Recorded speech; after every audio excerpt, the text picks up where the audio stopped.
Merhaba arkadaşlar, kanalıma ve mutfağıma hoş geldiniz. Sizin için daha önceden şeftali ve nektarinden konsantre meyve suyu yapmıştım. Çok beğenilmişti ve çok güzel geri dönüşler almıştım. Bu nedenle sizin için bu kez de şeftalili kompost hazırlamaya karar verdim. Öncelikle şeftalilerimizi alıyoruz ve iyice yıkayıp kabuklarını soyuyoruz. Önemli bir püf noktası var. Olabildiğince orta sertlikte şeftaliler seçin. Ne çok yumuşak ne çok sert olmasın. Kabuklarını soyuyoruz ve kenara alıyoruz. Kabukları kesinlikle çöpe atmayalım. Onlardan da soğuk çay yapıp afiyetle tüketebilirsiniz. Hem de hiçbir malzememizi ziyan etmemiş oluruz. Bütün şeftalilerimin kabuklarını soyduktan sonra küpler halinde doğruyorum. Eğer çok yumuşak şeftali tercih ederseniz bu aşamada dağılacaktır, ezilecektir arkadaşlar. Bir de pişme süresi de olduğu için görüntü gerçekten şık olmayacaktır. Bu nedenle orta sertlikte şeftali seçmeniz gerektiğini tekrardan hatırlatıyorum ve bütün malzemelerimi doğruyorum. Önden dezenfekte edip güzelce yıkadığım kavanozlarımın içerisine doğradığım şeftalilerimi yerleştiriyorum. Bütün kavanozlarıma aynı şekilde şeftalilerimi eşit bir şekilde doldurmaya devam ediyorum. Şu anda bile görüntüsü ne kadar şık ve ne kadar iştah açıcı duruyor arkadaşlar. Gerçekten mutfağınız buram buram şeftali kokacak. Hele de pişme aşamasında inanılmaz güzel kokular salacak ortalığa. Eminim çok beğeneceğiniz bir tarif. Şöyle kavanozlarımın tamamını hazırladım ve içerisine karanfil koyacağım arkadaşlar.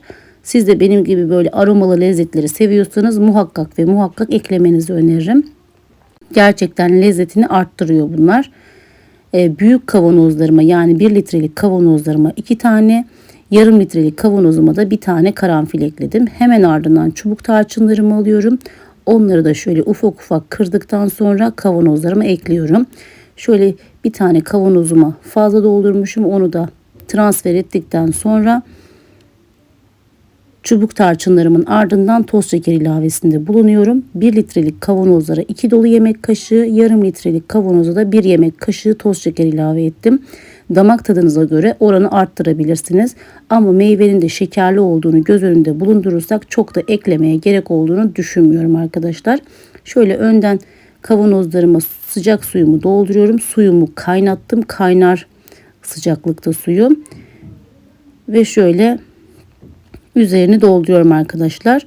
Fırında pişireceğim için uygun bir tepsinin içerisine güzel temiz bir mutfak bezi koyuyorum ve kavanozlarımı üzerine yerleştiriyorum.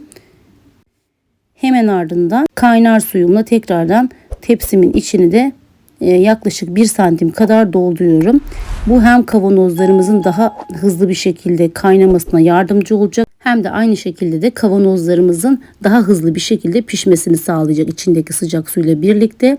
Şöyle kavanozlarımı fırına göndermeden önce üstünde kalan boşlukları da boğaz kısmına kadar suyla dolduruyorum. 250 derece fırında 50 dakika pişiriyorum arkadaşlar. Alt üst ayarda pişirdim ve şöyle fırınımdan çıkarıyorum.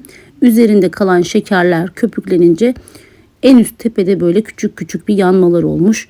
Onları da temizliyorum. Ve daha sonra kavanozlarımın kenarlarını da temizleyeceğim arkadaşlar. Bu arada şu içinde gördüğünüz siyahlıklar yanık değil. Karanfilimin rengi.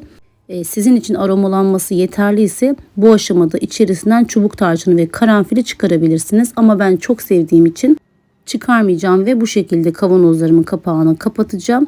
Kavanozlarımın etrafını nemli bir mutfak beziyle temizledikten sonra kapaklarını kapatıyorum. Kavanoz kapaklarını kapattıktan sonra ters çevirmenin çok da sağlıklı olmadığını öğrendiğim için ben de artık kavanozlarımı 2 ileri bir geri yapıp kapatıyorum. Ve şöyle yoğurt mayalar gibi üzerini örteceğim. Sabaha kadar bu şekilde bekleteceğim. Umarım çok güzel bir şekilde vakumlanmış olur. Ve kendi ısısında soğuması için kenara bırakıyorum arkadaşlar. Ertesi gün şöyle bir kontrol edelim. Bakalım kapaklarımız ne durumda. Kavanozlarımın tamamı çok güzel bir şekilde soğumuş. Hatta hala biraz ılık. Oda ısısından biraz sıcak ve bütün kapaklarım vakumu tutmuş arkadaşlar. Bu yüzden de ekstra mutlu oldum. Artık hiçbir kavanozumu ters çevirmeyeceğim. Yapacak olan herkese şimdiden afiyet olsun. Kafanıza takılan tüm soruları yorumlar kısmından benimle paylaşırsanız en hızlı şekilde size dönüş yapacağım. Kendinize iyi bakın. Abone olmayı da unutmayın. Görüşmek üzere.